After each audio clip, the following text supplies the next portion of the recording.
ഈശോ മിശിഹായിക്ക് സ്തുതിയായിരിക്കട്ടെ.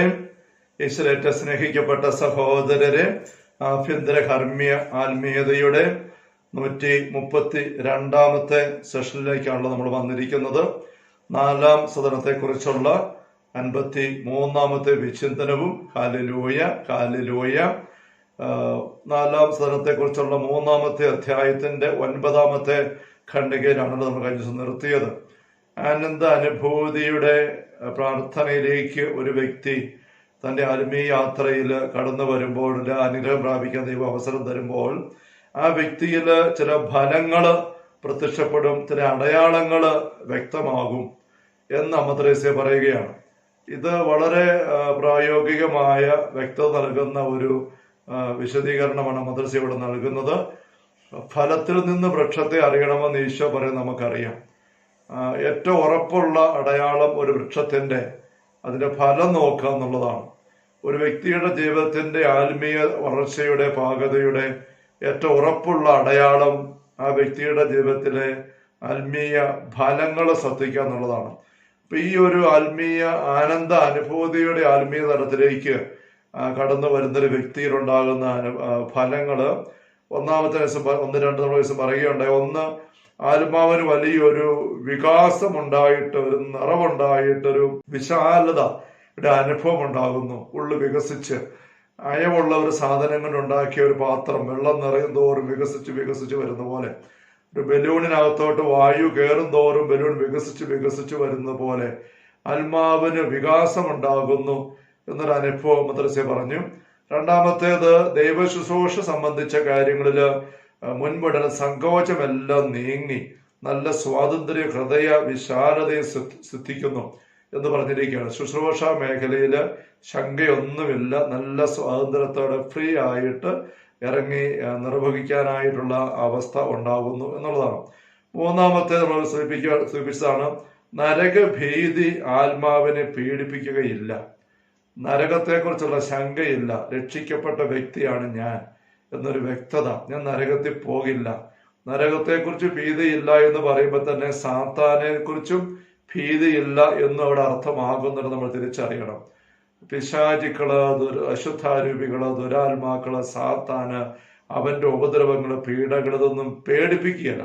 ഭീതിയുള്ള, അതേപോലെ ഭീതിയില്ല. പക്ഷെ അതിനപ്പുറത്തേക്ക് നോക്കാനുള്ള കരുത്തുണ്ട്. അമ്മ ത്രേസ്യയുടെ തന്നെ ജീവിതത്തിൽ അമ്മ ത്രേസ്യ ഇരുന്ന് വായിക്കാനായിട്ട് പറ്റും.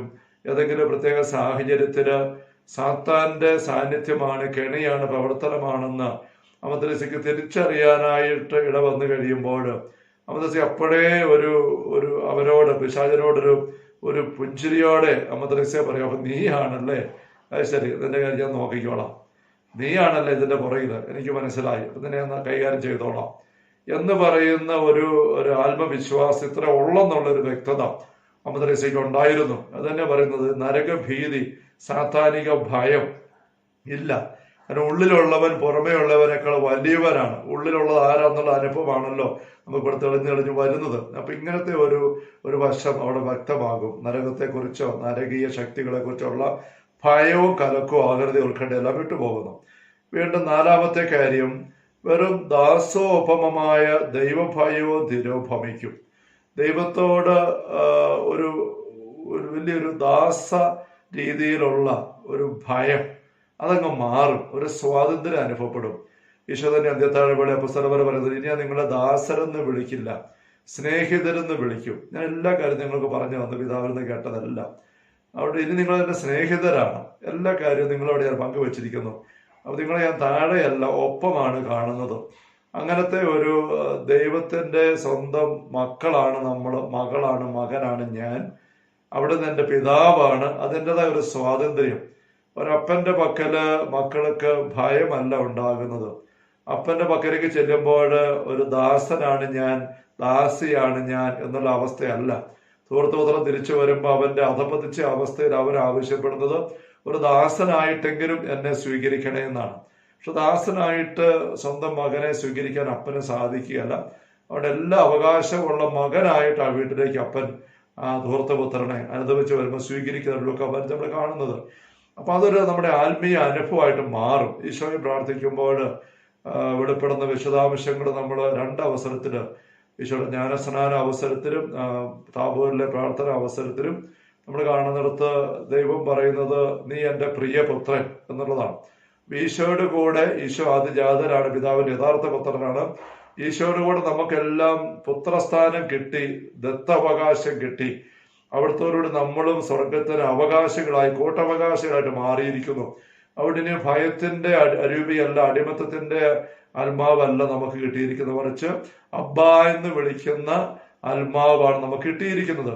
ആ ഒരു അനുഭവം നമ്മൾ തെളിഞ്ഞു വരികയാണ്. അപ്പൊ വെറുതെ ഒരു ദാസോപമമായ ദൈവഭയം അങ്ങ് അപ്രത്യക്ഷമാകും. ദൈവത്തിന്റെ പക്കൽ കയറുമ്പോൾ ഒത്തിരി വല്ലാത്ത ആദരവും ഭയവും പഞ്ചപുച്ഛമടക്കിയുള്ള എല്ലാം കാണിച്ചു പോകുന്ന ഒരു രീതി. നമ്മൾ ദേവാലയത്തിൽ കയറി വരുമ്പോഴും സക്രായുടെ പിന്നെ വ്യാപരിക്കുമ്പോഴും ദീപികാന്റെ സന്നിധി വ്യാപരിക്കുമ്പോഴും വിശ്രുമാനെ സ്വീകരിക്കുമ്പോഴും അവിടുത്തെ കുമ്പിട്ട് ആരാധിക്കുമ്പോഴും ഒക്കെ നമുക്കൊരു വല്ലാത്ത ഭയത്തിൽ നിന്നുളവാകുന്ന ഒരു വണക്കം അതല്ല. അതിനപ്പുറത്തേക്കൊരു സ്വാതന്ത്ര്യത്തിൽ നിന്നുളവാകുന്ന ഒരു മക്കൾക്കടുത്ത അവകാശത്തിൽ നിന്നുളവാകുന്ന ഒരു സ്വാതന്ത്ര്യം, ഒരു ഫ്രീഡം, ഒരു അങ്ങനത്തെ ഒരു ഇതാ നമുക്ക് അനുഭവപ്പെടാനായിട്ട് പോകുന്ന മദ്രസ പറയുകയാണ്. അഞ്ചാമത് കാര്യം, ഈ ദാസോപമായ ദൈവഭയം മാറുന്നു. അതൊന്ന്. അതിന് പകരം ദൈവത്തെ ദ്രോഹിക്കുന്നത് സംബന്ധിച്ച് കൂടുതൽ ഭയം സംജാതമാകുന്നു. അതൊരു കാര്യം. ദൈവത്തെ ദ്രോഹിക്കാൻ ഇടവരരുത്, അത് സംബന്ധിച്ച് ഭയം. അതൊരു ദാസ ഭയമല്ല, അടിമത്തത്തിലേക്ക് നയിക്കുന്ന ഭയത്തിന്റെ ആത്മാവെന്ന് പറയുന്ന അവസ്ഥയല്ല, മറിച്ച് അവിടത്തേക്ക് അഹിതമായിട്ട് ഒന്നും ചെയ്യാൻ ചിന്തിക്കാൻ ഒരു നിമിഷം പോലും എന്റെ ജീവിതത്തിൽ ഇനി ഉണ്ടാവരുത് എന്നുള്ള ജാഗ്രതയുടെ ഒരു അവസ്ഥയാണ്. ആദരപൂർണമായ കരുതലാണ് ഈ ദൈവഭയം എന്ന് നമ്മൾ നേരത്തെ കണ്ടിട്ടുണ്ട്. അങ്ങനത്തെ ഒരു കരുതൽ എപ്പോഴും വരും. തമ്പുരാനെ അഹിതമായിട്ട് ഒന്നും ഞാൻ ചെയ്യാനിട വരില്ല. ഞാൻ അവിടുത്തെ ഭവനത്തിൽ വസിക്കുന്ന മോനാണ്, മോളാണ്. അവിടുത്തെ ഹിതം അനുസരിച്ച് മാത്രം വേണം എൻ്റെ ഓരോ നിമിഷവും നടക്കാൻ. അതല്ല ഒന്നും ഞാൻ ചെയ്യില്ല. അവിടുത്തെ സംപ്രീതി എപ്പോഴും എനിക്ക് വേണം. അവിടത്തേക്ക് ചേർന്ന മകനും മകളും ആയിരിക്കണം ഞാൻ. ഈ ഒരു നിശ്ചയം, നിർബന്ധം കയറി വരികയാണ്. അവിടുത്തെ ഒരു തരത്തിലും ദ്രോഹിക്കരുത് എന്നുള്ള ആ ഒരു ജാഗ്രത കയറി വരുന്നത്. അതാണ് അഞ്ചാമത്തെ കാര്യം. മറുവശത്ത് വീണ്ടും അവിടുത്തെ എന്നേക്കും അനുഭവിച്ച് ആനന്ദിക്കാമെന്ന ശുഭപ്രതീക്ഷ ഉപരി ദൃഢീകരിക്കുകയും ചെയ്യും. എൻ്റെ മരണശേഷം ഞാൻ ദൈവത്തോടു കൂടെ ആയിരിക്കും, സ്വർഗത്തിൽ അവിടുത്തോട് ഒന്നിച്ച് ഞാൻ ആയിരിക്കും. ഈശോയെ നോക്കുമ്പോൾ, മാതാവിനെ നോക്കുമ്പോൾ നമ്മൾ ഒരുമിച്ചായിരിക്കാൻ പോകുന്നവരാണിത്. ഈശോയുടെ കൂടെ ഞാൻ സ്വർഗത്തിലുണ്ടായിരിക്കും. മരിച്ചു കഴിയുമ്പോൾ അമ്മയ്ക്കൊപ്പം ഞാൻ സ്വർഗത്തിൽ ദൈവത്തെ അനുഭവിക്കും. മാലാഖമാരുടെ വിശുദ്ധ സമൂഹത്തിൽ ഞാൻ പ്രവേശിക്കും. ഞാൻ അവിടെ എത്തിച്ചേരും എന്നുള്ള നല്ലൊരു ശുഭപ്രതീക്ഷ. അത് നമുക്ക് ഒരുപാട് ആശ്വാസം നൽകുന്നു. മാത്രമല്ല എല്ലാവരുമായിട്ട് നല്ല അടുപ്പം ഉണ്ടാകുന്നു. സ്നേഹം കൂടുതൽ ഉജ്ജ്വലിക്കാൻ ഇടവരുന്നു. വിശ്വാസം, പ്രത്യാശ, സ്നേഹം, ദൈവികഗുണ്യങ്ങൾ മൂന്നുമാണല്ലോ. ആ ദൈവികഗുണ്യങ്ങളുടെ ഒരു പൂർത്തീകരണമാണ് ഇവിടെ വരുന്നത്. അതിൻ്റെ ഒരു നിറവാണ് വരുന്നത്. കാരണം ദൈവത്തിലുള്ള വിശ്വാസം അവിടുത്തെ പകരം വിട്ടുകൊടുക്കാൻ നമ്മളെ ഒരുക്കുന്നു. അവിടുത്തെ നമ്മൾ അറിയുന്നു. പ്രത്യാശ നിറയുകയാണ്. എനിക്ക് ദൈവത്തിന്റെ സാന്നിധ്യം കിട്ടും, അവിടുത്തെ കൂടിയാണ്. ഇപ്പൊ തന്നെ എനിക്ക് കിട്ടുന്നുണ്ട്. അതെനിക്ക് നിത്യമായിട്ട് ദൈവം തരും. അതിന്റെ ഫലമായിട്ട് പിന്നെ ദൈവഗുണ്യങ്ങളുടെ മൂന്നാമത്തെ ഉപവിയാണ് സ്നേഹമാണ്. അവിടെ നമുക്ക് സ്വർഗത്തിലേക്ക് നോക്കുമ്പോൾ തന്നെ സ്നേഹമാണ്. വിശുദ്ധ സമൂഹത്തിലേക്ക് നോക്കുമ്പോൾ സ്നേഹമാണ്. സഭയിലേക്ക് നോക്കുമ്പോൾ നമുക്ക് സ്നേഹമാണ്. അങ്ങനെ സ്നേഹത്തിന്റെ ഒരു വലിയ നിറവ് അവിടെ ഈ ശുഭപ്രതീക്ഷയ്ക്കൊപ്പം നമുക്ക് ലഭിക്കും. ഏഴാമത്തെ കാര്യം പറയാണ്, തപക്രിയകൾ ചെയ്താൽ ആരോഗ്യം അപകടത്തിലാകുമെന്ന് ശങ്കിച്ചിരുന്ന ആൾക്ക് അതെല്ലാം ദൈവത്തെ പ്രതി ചെയ്യാമെന്ന് തോന്നി തുടങ്ങും. തപക്രിയകൾ, പ്രായശ്ചിത്ത പ്രവൃത്തികൾ, ആത്മാക്കളുടെ രക്ഷയ്ക്ക് വേണ്ടിയിട്ട് ത്യാഗമെടുക്കാൻ, എവിടെയൊക്കെ ഒരു ആരോഗ്യം സൂക്ഷിക്കണം. ആരോഗ്യമാണ് പ്രധാനപ്പെട്ട കാര്യം. ആരോഗ്യം കളഞ്ഞിട്ടുള്ള പ്രാർത്ഥനയും മറ്റു കാര്യങ്ങളും തപശ്ശേരി ഒന്നും വേണ്ട എന്നുള്ള ചിട്ട വെച്ച് അങ്ങനത്തെ കാര്യങ്ങളൊക്കെ ഒത്തിരി ഒഴിഞ്ഞു മാറിയിരുന്ന ഒരവസ്ഥ, മാനസികാവസ്ഥ മാറിയിട്ട് തപശ്ശേരികൾ എടുക്കാൻ, ത്യാഗങ്ങൾ എടുക്കാൻ ഉള്ള ഒരു ആഗ്രഹം, ഒരു ശങ്ക മാറി കിട്ടുന്നു. കുറെ കൂടി ഉപവാസം എടുക്കാനും ഭക്ഷണത്തിൽ നോയമ്പെടുക്കാനും അങ്ങനെയൊക്കെയുള്ള കാര്യങ്ങൾ ദൈവസ്നേഹത്തെ പ്രതി, ആത്മാക്കളുടെ രക്ഷയെ പ്രതി ഏറ്റെടുക്കാനുള്ള ഒരു തടസ്സം മാറുന്നു. മനസ്സിന്റെ ഒരുക്കം കിട്ടുന്നു. വീണ്ടും അവ നിർവഹിക്കാൻ അബോധപൂർവമായ അഭിനിവേശം കൂടെ ഉണ്ടാകും. ശങ്ക മാറി. എട്ടാമത്തെ കാര്യം ഇതാണ്, ശങ്ക മാറുന്ന മാത്രമല്ല, എന്തെങ്കിലുമൊക്കെ ത്യാഗങ്ങൾ എടുക്കണം, പ്രായശ്ചിത്ത കർമ്മങ്ങൾ ചെയ്യണമെന്നുള്ള ഒരു അഭിനിവേശം ഉണ്ടാവും. എബ്രാസ്യാമ്മയുടെ കത്തുകൾ കാണാം, എനിക്ക് നല്ല പ്രായശ്ചിത്ത പ്രവൃത്തികൾ, പരിഹാര കൃത്യങ്ങൾ കൽപ്പിച്ചു തരണമേ എന്ന് പറഞ്ഞ് ആത്മീയപിതാവിനോട് അനുവാദം ചോദിക്കുകയാണ്. മഠത്തിന്റെ നിയമം അനുസരിച്ച് ഒരു സന്യാസിനിക്കും സ്വന്തം ഇഷ്ടമനുസരിച്ച് പ്രായശ്ചിത്ത പ്രവൃത്തികൾ ചെയ്യാനായിട്ട് അനുവാദമില്ല. നിഷ്കർഷിച്ചിരിക്കുന്ന ദിവസങ്ങളിൽ പറഞ്ഞിരിക്കുന്നവർ ഉപവസിക്കാം. അതും അനുവദിക്കപ്പെട്ടിരിക്കുന്ന നോയമ്പുകൾ മാത്രം എടുക്കാം. ഉറക്കം വിളിച്ച് പ്രാർത്ഥിക്കുന്നത്, പള്ളിയിൽ ആരാധന സമയം ചെലവഴിക്കുന്നത് പോലും എല്ലാം നിശ്ചയിച്ചിട്ടുണ്ട്. അതിനപ്പുറമുള്ള അതിതീക്ഷണമൊന്നും പാടില്ല എന്നാണ്. അപ്പൊ അങ്ങനെ നീങ്ങുന്നിടത്ത് എന്തെങ്കിലും പ്രായശ്ചിത്ത കൃത്യം കൂടെ ചെയ്യണം. ആത്മീയ പിതാവിന്റെ മഠാധിപയുടെ അനുവാദം ആവശ്യമാണ്. ആ അനുവാദത്തിന് വേണ്ടി പിന്നെ ചോദിച്ച് നിൽക്കുന്ന എബ്രാസ്യാമ്മയെ നമുക്ക് എബ്രാസ്യാമ്മയുടെ ലിഖിതങ്ങളിൽ, കത്തുകളിൽ കാണാനായിട്ട് സാധിക്കുന്നുണ്ട്. അപ്പൊ അങ്ങനെ നമുക്ക് എവിടെയാണ് ത്യാഗങ്ങൾ എടുക്കാൻ സാധിക്കുന്നത് ഒരു അഭിനിവേശം, സാമ്മ കുരിശുകള് സഹനങ്ങൾ ചോദിച്ചു വാങ്ങിക്കുവാൻ ദൈവത്തോട് നേരിട്ട് എനിക്ക് സഹനം തരണേ, രോഗങ്ങൾ തരണേ.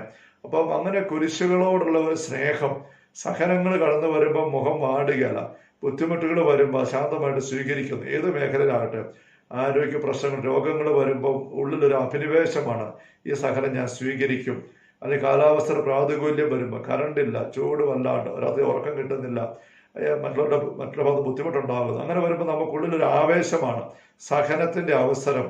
അത് തപശ്ചര്യയുടെ അനുഭവത്തിൽ എടുക്കാമല്ലോ, അതൊരു അഭിനിവേശം കൂടി വരുന്നു എന്ന് മദ്രസ പറയും. എട്ടാമത്തെ കാര്യം. ഒൻപതാമത്തേത്, ക്ലേശങ്ങൾ സഹിക്കുന്നതിനുണ്ടായിരുന്ന ഭയം ഇപ്പോൾ ഒട്ടേറെ നീങ്ങിയിട്ടുണ്ട്. ഇപ്പൊ തപശ്ചര്യകള് അതേപറ്റി പറഞ്ഞപ്പം ഞാൻ പറയുകയുണ്ടായി, ക്ലേശങ്ങള് സഹിക്കുന്ന കാര്യം, കാലാവസ്ഥയുടെ അല്ലെ രോഗങ്ങളുടെ, മറ്റുള്ളവരുടെ എതിർപ്പുകളുടെ സഹകരണമില്ലായ്മ, അങ്ങനെയുള്ള ഭാഗമായിട്ട് വരുന്ന ക്ലേശങ്ങള് അനുഭവപ്പെടുമ്പോൾ അത് സഹിക്കുന്നതിൽ ഒരു മടുപ്പും ഭയം ഉണ്ടായിരുന്നത് ഒട്ടേറെ മാറിയിരിക്കുന്നു. ഒമ്പതാമത്തെ കാര്യം അതാണ്.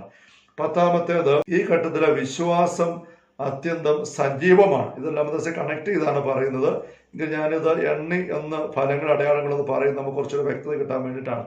വിശ്വാസം അത്യന്തം സജീവമാണ്. സജീവമായ വിശ്വാസം.